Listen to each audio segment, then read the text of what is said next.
Having seen the Tour de France on television as a teenager for the first time and seeing this incredible event, just so full of colour, so full of passion, and it was an instant love that I had for the sport. To me, it just seemed like a whole different lifetime away and just seemed so unachievable for a kid growing up in Africa. A lot of people at the time would have said to me, "It's great that you want to do that, but it's a pipe dream. Not many people can have the chance to go and race in the Tour de France." The word limit is a bit of a strange one, really, because it is implying that there's a cap on what can be achievable. I don't like to think in terms of limits. Back-to-back Tour de France's, or even winning all 3 Grand Tours in succession. The Tour de France, the Vuelta, and then the Giro d'Italia. All of those have been massive goals for me.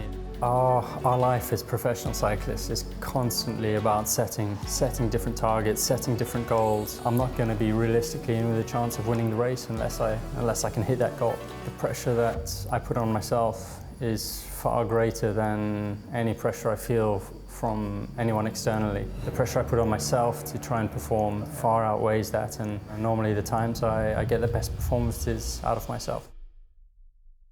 In 2019, I had the worst accident of my career, and what was potentially a career-ending accident. A lot of people told me at the time that I'd never be on a bike again, I'd never race again.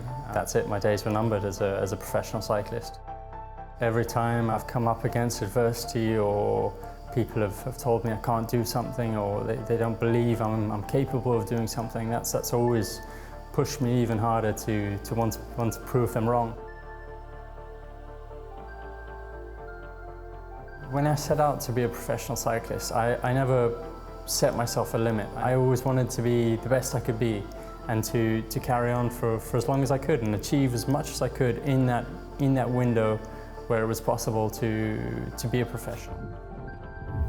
To see Eliud break the 2-hour record would be a historical moment in sport, to show that those limits can be defied, and actually limits shouldn't be set in sport.